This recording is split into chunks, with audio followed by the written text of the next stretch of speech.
গঠিত অন্তর্বর্তী সরকার রাষ্ট্র সংস্কারকে প্রধান এজেন্ডাভুক্ত করলেও এই দেশের পুরনো রাজনৈতিক বন্দোবস্ত সে প্রক্রিয়াকে টুটি চেপে মারবে। আওয়াজ ওঠা, কথা কো, এর মতো র্যাপ গান গণ আন্দোলনে যে তুমুল শক্তি জুগিয়েছে তা থেকে একটা বিষয় স্পষ্ট, আমাদের পুরনো কালচারাল স্কুলিং এই আন্দোলনে ব্যর্থ। জুলাই অভ্যুত্থান সাংস্কৃতিক ভাষ্য পায়নি, পেয়েছে। ফেসিবাদী হাসিনার আনুগত্য অস্বীকার করা বিভিন্ন সাংস্কৃতিক প্রতিষ্ঠান ও ইন্ডিভিজুয়াল শিল্পীকর্মী ও তাত্ত্বিকদের উপর ভর করে একটা সাংস্কৃতিক তৎপরতা সংঘটিত হয়েছে অবশ্যই, এবং সে তৎপরতা অভ্যুত্থানকে দিয়েছে শক্তি, মানুষকে দিয়েছে প্রেরণা ও সাহস। কনভেনশনাল সাংস্কৃতিক বলয়ের বাইরে একটা অর্গানিক সাংস্কৃতিক সক্রিয় ছিল গোটা জুলাই অভ্যুত্থানে। বিশেষ করে স্লোগান ও কর্মসূচির অভিনবত্ব, ভাষা ও চরিত্র ইত্যাদি বিষয়াশয় অর্গানিক সাংস্কৃতিক শিক্ষা ও শক্তির পরিচয় দেয়। নতুন প্রজন্মের নেতৃত্বে ঘটে যাওয়া অভূতপূর্ব অভ্যুত্থানে সবথেকে আলোচনাযোগ্য বিষয় এর নিউ কমিউনিকেটিভ ল্যাঙ্গুয়েজ। প্রথাগত জাতিবাদে সংকীর্ণ সাংস্কৃতিক সচেতনতার বাইরে একটা বিশ্ববাদী ও সর্বজাতিক সাংস্কৃতিক সচেতনতাই এ ধরনের ল্যাঙ্গুয়েজ বা ভাষা তৈরি করেছে। সমসাময়িক সাংস্কৃতিক বোধ থেকেই তৈরি হয়েছে চিত্তাকর্ষক সব গান, স্লোগান, কবিতা ও অন্যান্য শিল্প। তবে এ কথা স্বীকার করতে হবে যে আওয়াজ ওঠা, কথা কো, এর মতো র্যাপ গান গণ আন্দোলনে যে তুমুল শক্তি জুগিয়েছে তা থেকে একটা বিষয় স্পষ্ট, আমাদের পুরনো কালচারাল স্কুলিং এই আন্দোলনে ব্যর্থ। পুরনো ছকের সাংস্কৃতিক তৎপরতা দিয়ে নতুন প্রজন্মের আবেগ ও রুচিকে স্পর্শ করা দুরূহ ব্যাপার।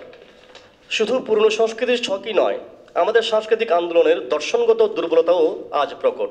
আমাদের সংস্কৃতি নির্মাণের নাগরিক দর্শনে গরহাজির বিপুল প্রান্তিক ও সাংস্কৃতিকভাবে অস্বীকৃত জনগোষ্ঠী।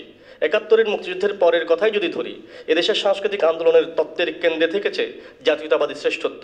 মুক্তিযুদ্ধের গণবয়ান বাদ দিয়ে গড়ে তোলা হয়েছে একদল এক ব্যক্তিবাদী বয়ানের সাংস্কৃতিক আধিপত্য, যে সাংস্কৃতিক আধিপত্যের উপর দাঁড়িয়ে নিরঙ্কুশ রাজত্ব করে গেছে আওয়ামী লীগের মতো একটা রাজনৈতিক গোষ্ঠী, যাদের হাত দিয়েই গত ১৬ বছর এদেশে নজিরবিহীন গণতন্ত্র, ভোটাধিকার, বাকস্বাধীনতা, রাজনৈতিক অধিকার হরণ, ভয়াবহ লুটপাট, গুম, খুন ও গণহত্যার ঘটনা ঘটেছে। মুক্তিযুদ্ধের চেতনার নামে যে সাংস্কৃতিক ভাবাদর্শ ও সাংস্কৃতিক বয়ান এদেশে প্রতিষ্ঠিত করা হয়েছে তা দিয়েই বারবার ক্ষমতায় এসেছে আওয়ামী লীগ, এবং ক্ষমতায় এসেই পরিণত হয়েছে স্বৈরাচার ও ফেসিবাদে। অথচ মুক্তিযুদ্ধ হতে পারত এদেশের মানুষের সব সংকটের মীমাংসা, কিন্তু আওয়ামী লীগ সেটা হতে দেয়নি। মুক্তিযুদ্ধকে নিজেদের সম্পদ সাব্যস্ত করতেই তারা সমস্ত সাংস্কৃতিক আয়োজন সম্পন্ন করেছে গত অর্ধ শতাব্দীকালে, এবং আওয়ামী স্বার্থের যে সাংস্কৃতিক জালে ঢুকে পড়েছে প্রায় গোটা সাংস্কৃতিক বলয়। মনে রাখতে হবে, ৫০-এর দশকে পশ্চিম পাকিস্তানি শাসকদের রাজনৈতিক নিপীড়নের মুখে এই দেশে যে জাতীয়তাবাদী চেতনা একটা শক্ত কাঠামো পেয়েছিল, তার উপর ভর করে দাঁড়িয়েছিল বাংলাদেশ আন্দোলন। ৭১-এর পূর্ব পর্যন্ত এদেশের বাঙালিরা ছিল নিপীড়িত, তার জাতি চেতনা ছিল নিপীড়িতের জাতি চেতনা। ফলে সেই জাতীয়তাবাদী চেতনা এবং তার সূত্র ধরে বৃহত্তর সাংস্কৃতিক ঐক্য একটা জাতি রাষ্ট্র নির্মাণের দিকে ধাবিত করেছিল বাঙালিকে। এছাড়া তাদের কোনো উপায়ও ছিল না। কিন্তু ৭১ পরবর্তী জাতি চেতনা আর নিপীড়িতের জাতি চেতনায় পড়েছিল না। এই জাতি চেতনা হয়ে ওঠে উৎপীড়কের হাতিয়ার। কিন্তু আমরা সেটাকে বিলকুল এড়িয়ে গেছি এই কারণে যে মুক্তিযুদ্ধের পরও বাঙালি আক্রান্ত এমন একটা ইমেজ সাংস্কৃতিকভাবে আমরা হাজির করেছি। ফলে সেই আক্রান্তর ইমেজের উপর ভর করে একটা জাতিবাদী শ্রেষ্ঠত্ব প্রতিষ্ঠা পেয়েছে এই দেশে। সেই জাতিবাদী যশবাণীর কাছে যেমন অন্য জাতিগোষ্ঠী সাংস্কৃতিক ও রাজনৈতিকভাবে নিগৃহীত হয়েছে, তেমনি নিগৃহীত হয়েছে নিপীড়িত নিম্নবর্গীয় সর্বহারা জনগোষ্ঠীর রাজনৈতিক, অর্থনৈতিক ও সাংস্কৃতিক আকাঙ্ক্ষাও। ২০২৪-এর এই গণঅভ্যুত্থান এই দেশের প্রথাগত সাংস্কৃতিক ছাঁচ ও তৎপরতাও ভেঙে দিয়েছে রাজনৈতিক প্রচলকেও। কারণ ৭১-এর মুক্তিযুদ্ধের পর এত বড় রাজনৈতিক অভিঘাত এদেশের মানুষ প্রত্যক্ষ করেনি। নিজ দেশের শাসকের হাতে এমন বর্বর গণহত্যার মুখে পড়তে হবে এদেশের মানুষ ভাবতেও পারেনি। কিন্তু যা ভাবতে পারেনি তাই যখন ঘটে গেছে, তখন নিজেদের রাজনৈতিক বর্গের ব্যাপারেও তার অবিশ্বাসপূর্ণ অবস্থান জন্ম নিয়েছে। ফলে গণঅভ্যুত্থানের পরপরই রাষ্ট্র সংস্কারের প্রশ্ন এমন জোরদার হয়ে উঠেছে যে মানুষ আর পুরনো ব্যবস্থায় ফিরতে চাইছে না কোনোভাবে। তবে অবস্থাদৃষ্টে মনে হচ্ছে, অভ্যুত্থানের ম্যান্ডেট নিয়ে গঠিত অন্তর্বর্তী সরকার রাষ্ট্র সংস্কারকে প্রধান এজেন্ডাভুক্ত করলেও এই দেশের পুরনো রাজনৈতিক বন্দোবস্ত সে প্রক্রিয়াকে টুটি চেপে মারবে। ইতিমধ্যে তার সব ধরনের লক্ষণ দৃশ্যমান হয়েছে। এই মুহূর্তে দেশের শাসনভার কার বা কাদের হাতে, এই নিয়ে বিস্তর ধোঁয়াশার জন্ম হয়েছে। জুলাই অভ্যুত্থানে জুলাই অভ্যুত্থানে যে বিন্দুতে দাঁড়িয়ে দেশের সব শ্রেণী লিঙ্গ ধর্ম বর্ণ জাতির মানুষ ঐক্যবদ্ধ হয়েছিল, সেই বিন্দু থেকে ধীরে ধীরে সরে যেতে শুরু করেছে রাজনৈতিক গোষ্ঠীগুলো। ফলে সাধারণ মানুষের মধ্যে জন্ম নিয়েছে নানা প্রশ্ন, জন্ম নিয়েছে অন্তর্বর্তীকালীন সরকারের অভিসন্ধি তৎপরতা, সক্ষমতা ও দর্শন নিয়েও। এমনকি জুলাই অভ্যুত্থান কি ভুল ছিল এমন প্রশ্ন হাজির হচ্ছে আন্দোলনের শরিক ব্যক্তি ও শাসক ও গোষ্ঠীগুলোর কাছে।